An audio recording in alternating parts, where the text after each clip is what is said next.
안녕하세요. 세상의 다반사를 통통하게 털어드리는 시사통통입니다. 자, 오늘 대한민국 뉴스창은 그야말로 용광로입니다. 슬픈 이별 소식부터 가슴을 서늘하게 만드는 대통령의 선언, 그리고 바다 건너 들려온 60조 원짜리 희망 뉴스까지. 오늘 이 세 가지가 어떻게 연결되는지 시사통통이 한 줄로 쫙 꿰어드릴게요. 바로 시작합니다. 먼저 전해드릴 소식입니다. 민주당의 기틀을 닦았던 거물, 고 이해찬 수석 부의장님이 오늘 고국품으로 돌아와 빈소가 마련됐습니다. 그런데 장례식장 풍경이 예사롭지 않아요. 비카인즈 데이터 인용 김민석 총리, 정청래 대표, 조국 대표까지 총출동했는데 특히 정청래 대표가 사실상 상주 역할을 하고 있어요. 이건 단순한 조문이 아닙니다. 포스트 이해찬 시대, 누가 그 전략적 적통을 이어받을 것인가를 보여주는 무언의 정치적 메시지이기도 하거든요. 슬픔 속에서도 한치의 양보 없는 정계의 흐름, 여러분은 느껴지시나요? 자, 장례식장에 근조화환을 보낸 이재명 대통령, 국무회의에선 아주 단호한 표정이었습니다. 부동산에만 돈 쏠리는 거, 이거 병이다. 반드시 고치겠다. 라고 선언했습니다. 특히 일본의 잃어버린 30년을 언급하며 거품 붕괴를 경고했는데요. 당장 5월이면 끝나는 다주택자 양도세 중과 유예, 이거 연장 없습니다. 당장의 고통이 있어도 불공정한 구조는 방치 안 한다는 겁니다. 집값으로 돈 벌던 시대, 이제 정말 끝내겠다는 대통령의 독한 의지, 이거 시장에 엄청난 폭풍우를 몰고 올 것 같습니다. 분위기 바꿔서 가슴 웅장해지는 뉴스 하나 가시죠. 부동산 거품 걱정만 하면 팍팍하잖아요. 우리 조선업계가 캐나다에서 사고를 칠 것 같습니다. 무려 60조 원 규모의 잠수함 프로젝트. HD현대가 하나오션이랑 손을 잡고 K조선 원팀으로 출격했습니다. 단순히 배만 파는 게 아닙니다. 우리가 기술 가르쳐 줄 테니 너희 기름 우리한테 팔아. 라는 아주 기막힌 패키지 딜을 던졌어요. 60조 원이면요. 우리 국민들 어깨가 절로 들썩일 초대형 잭팟입니다. 독일, 일본 다 비켜라.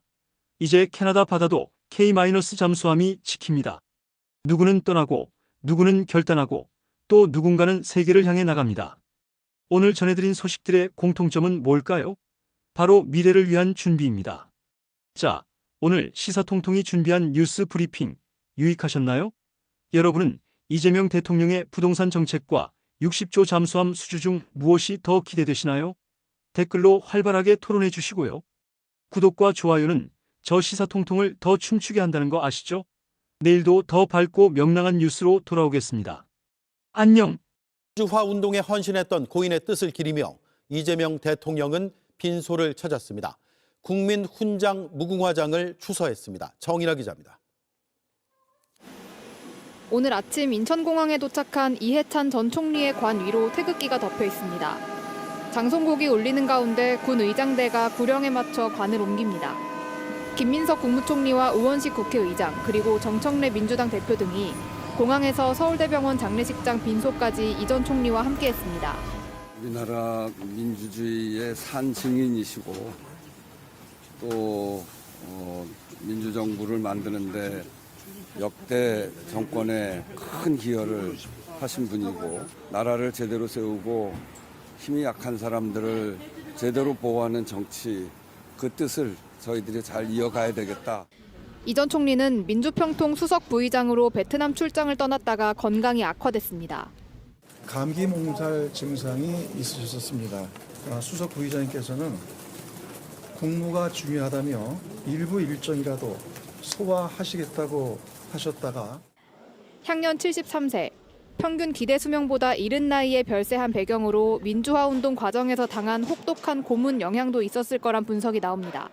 이 전 총리는 민청학년 사건 등으로 3차례 모진 고문을 받고 후유증에 시달려왔습니다. 이재명 대통령도 오늘 빈소를 찾아 고인을 추모하고 국민훈장 무궁화장을 추서했습니다. 권양숙 여사와 한명숙 전 총리 등 전현직 정치권 인사들이 오늘 하루만 100여 명 찾으면서 빈소는 발 디딜 틈 없이 붐볐습니다. 이 전 총리의 장례는 오는 31일까지 민주당, 민주평통이 공동 주관하는 기관 사회장으로 치러집니다. 서울대병원 외에 세종시청과 관악구 등에도 일반 조문객을 위한 분향소가 꾸려졌습니다. JTBC 정인아입니다.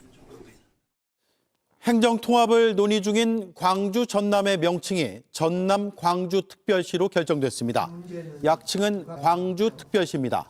통합청사는 전남 동부와 무안, 광주까지 세 곳에 2대, 주청사는 7월 1일 출범하는 통합시장이 결정할 수 있겠습니다. 소속 지자체와 국회의원들은 이런 내용이 담긴 특별법을 내일 발의합니다. 국민의힘이 오늘부터 무기한 천막 농성에 돌입했습니다. 단식을 했던 장동혁 대표의 뜻을 이어받아 쌍특검법 수용을 요구하겠다는 겁니다. 이 문제에 대해선 야권이 힘을 합치기로 했었는데 국민의힘 내부 문제로 개혁신당이 한 발 빼면서 공조가 삐걱거리고 있습니다. 오원석 기자입니다. 국회 본관 앞 흰색 천막 아래 국민의힘 지도부가 모였습니다.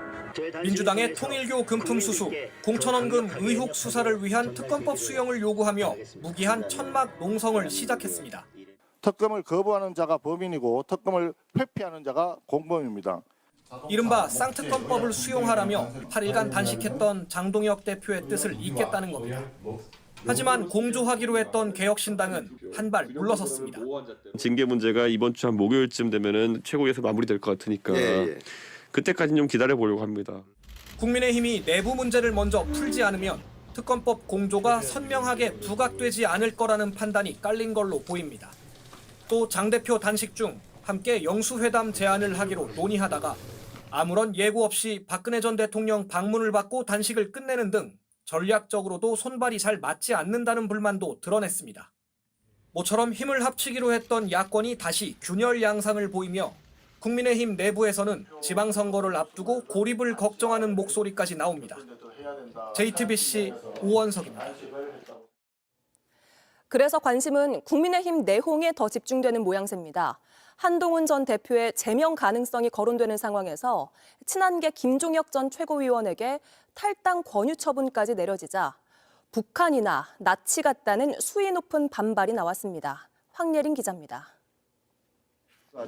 친한계 김종혁 전 최고위원에게 탈당 권유 처분이 내려지자 즉각 반발이 이어졌습니다. 한동훈 전 대표는 결정문을 읽어보니 북한 수령론, 나치즘 같은 전체주의라며 바로잡아야 한다고 했습니다. 친한계 위원들도 역시 비판에 나섰습니다.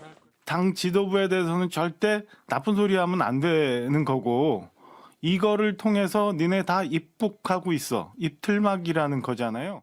당초 권고됐던 당원권 정지 2년보다 수위가 더 높은 징계가 나오자 친한계를 몰아내려는 압박으로 받아들이는 모습입니다.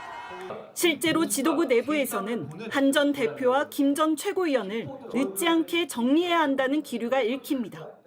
한 국민의힘 관계자는 JTBC에 장동혁 대표가 다음 최고위에서 한 전 대표에 대한 징계안을 처리할 분위기라고 전했습니다. 내분이 격화되자 소장파 모임 대안과 미래는 양쪽의 자제를 요청했습니다.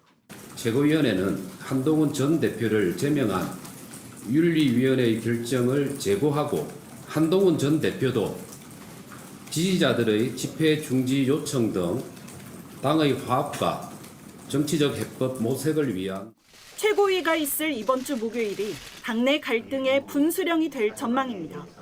JTBC 황예린입니다. 책 보시고 공부하시라고 무료로 드리는 겁니다. 미국 배당 정말 이해하기 쉽고요. 매달 따박따박. 김건희 씨는 내일 오후 3개 혐의에 대해 먼저 1심 선고를 받습니다. 윤석열 전 대통령이 탈탈 털었다며 법적 문제가 없다는 주장을 반복해온 도이치 주가 조작 혐의가 그중 하나입니다. 김 씨에게 유죄가 내려지면 지난 정부 검찰이 김 씨를 봐줬다는 비판의 목소리는 다시 커질 것으로 보입니다. 이 밖에도 통일교, 명태균 관련 혐의까지 특검은 징역 15년을 내려달라고 법원에 요청한 상태입니다. 먼저 조혜영 기자입니다. 김건희 씨 1심 선고가 내일 오후 2시 10분 서울중앙지법에서 열립니다. 도이치모터스 주가 조작 의혹, 통일교에서 샤넬백 등 고가의 선물을 수수한 알선 수재 혐의, 그리고 명태균 씨로부터 무상 여론조사를 받은 정치자금법 위반 혐의에 대한 첫 판단입니다. 김 씨는 지난해 8월 전직 영부인으로는 처음 특검에 공개 소환됐습니다. 자신을 아무것도 아닌 사람이라며 스스로를 낮췄지만 국민 여러분께 저같이 아무것도 아닌 사람이 이렇게 심려를 끼쳐서 진심으로 죄송합니다. 수사 잘 받고 나오겠습니다. 전직 영부인으로서 역시나 최초로 구속되고 재판에 넘겨졌습니다. 김 씨는 직후 가장 어두운 밤에 달빛이 밝게 빛나듯이 저의 진실과 마음을 바라보며 이 시간을 견디겠다고 입장을 내기도 했습니다. 특검은 지난달 결심 공판에서 김 씨가 대한민국 법 밖에 존재해왔고 법 위에 서 있었다고 꼬집었습니다. 그러면서 주가 조작 혐의는 징역 6년, 통일교 금품 수수 의혹은 징역 5년, 그리고 정치자금법 위반 혐의에 대해선 징역 4년 등 징역 15년을 선고해달라고 재판부에 요청했습니다. 벌금 20억 원과 추징금 9억 4천여만 원도 구형했습니다. V0라는 호칭에 걸맞는 중형이 내려져야 한다고 강조했습니다. 공식적인 지위나 권한이 없는 김건희가 대통령의 버금가는 지위를 향유하였음을 다시 한번 명확히 하였습니다. 내일 한 가지 혐의라도 유죄 판결이 나오면 대한민국 전직 대통령 배우자로서 최초 사례로 기록됩니다. JTBC 조혜연입니다. 김건희 씨의 거짓말 여부도 내일 선고에 큰 영향을 줄 것으로 보입니다. 김 씨는 샤넬백 수수는 인정했습니다. 계속 부인하다 건진 법사가 특검에 실물을 내자 말을 바꾼 겁니다. 반면 6천만 원대 그라프 목걸이는 지금도 부인합니다. 형량을 고려해 선택적으로 인정했다는 해석이 나왔던 이유입니다. 재판부에는 이미 다수의 증거가 제출된 상태입니다. 이어서 김지윤 기자입니다.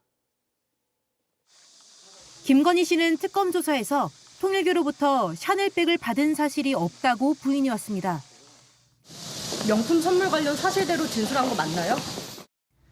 건진법사 전성배 씨가 자신의 비서에게 교환 심부름을 시켰을 뿐 자신은 받지 않았다는 겁니다. 2달쯤 지나 구속된 건진이 김건희 씨로부터 돌려받은 샤넬백을 특검에 제출하면서 거짓말은 들통났습니다.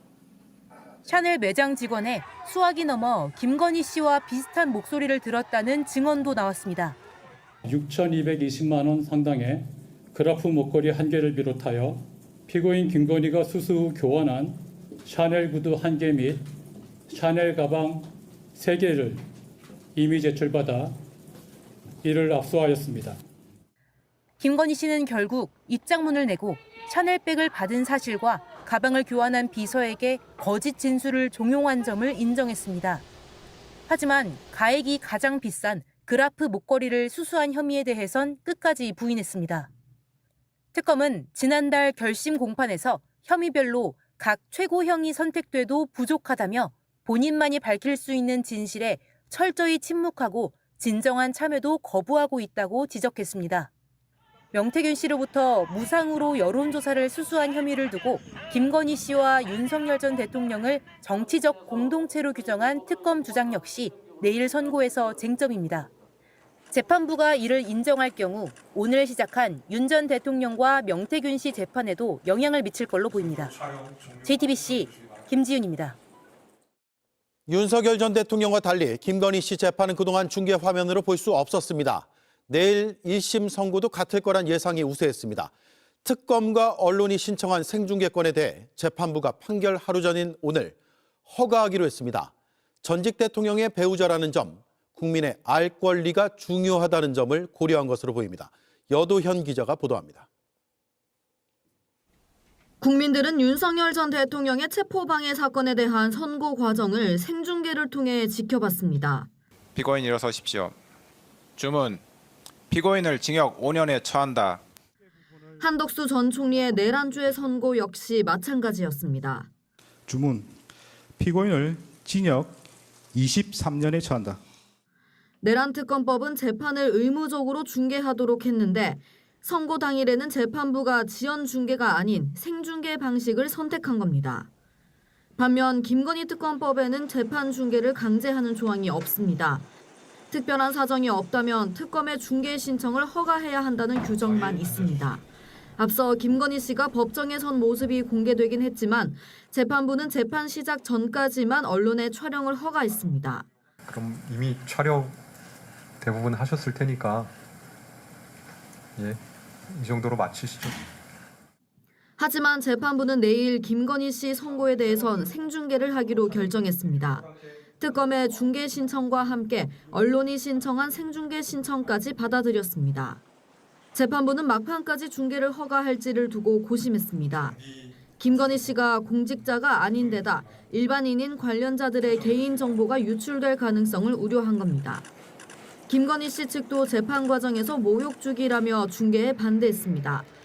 하지만 재판부는 전직 대통령 배우자라는 사안의 중대성과 국민의 알 권리를 고려한 것으로 알려졌습니다. 김건희 씨는 매관매직 사건 등으로도 재판에 넘겨졌는데 내일 생중계는 앞으로 진행될 다른 재판의 선례가 될 수 있습니다. JTBC 여도현입니다. 네, 내일 선고를 미리 짚어보겠습니다. 법조팀 김혜리 기자가 나와 있습니다. 전직 대통령 배우자로서는 헌정사상 처음으로 법원의 심판을 받는 겁니다. 생중계도 되죠. 어떤 점을 주목해서 봐야 될까요? 네, 우선 V0에 대한 법원의 첫 판단입니다. 공직자도 아닌 김건희 씨는 윤석열 전 대통령, 그러니까 V1이죠. V1보다도 권한이 센 V0라는 평가를 받았습니다. 예. 수사 발표 당시 특검 설명 들어보시겠습니다. 대통령 배우자의 권한 남용으로 인해 대한민국의 공적 시스템이 크게 훼손되었음을 여러 사건에서 확인하였습니다. 내일은 통일교로부터 현안 청탁을 대가로 샤넬 가방과 그라프 목걸이 등을 받은 혐의에 대한 판단이 나오는 건데요. 이 부분 김건희 씨의 매관매직 재판에도 영향을 미칠 수 있습니다. 네. 그리고 도이치모터스 주가 조작 혐의에 대한 판단은 검찰의 봐주기 수사와도 관련이 있죠. 네, 당초 검찰은 제3의 장소에서 출장 조사를 한 뒤 김건희 씨를 무혐의 처분했습니다.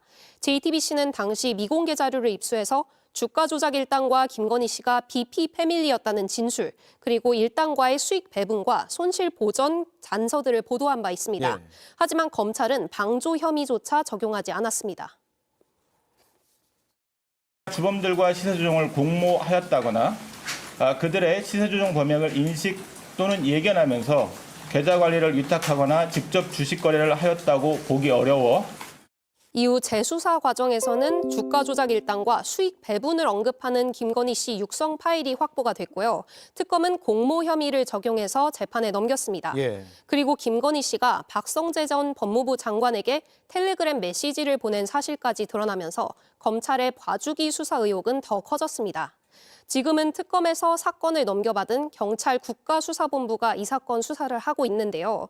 내일 법원이 유죄 판단을 하게 되면 이 수사에도 자연스럽게 탄력이 붙게 됩니다. 네, 내일 세 가지 혐의에 대해서 먼저 1심 선고가 나오는 것이고 재판 중인 것, 또 지금 수사 중인 게 줄줄이 있죠. 내일 또 하나 짚어볼 건 정교유착입니다. 권성동 국민의힘 의원, 또 윤영호 전 통일교 본부장의 선고도 내일 나오죠?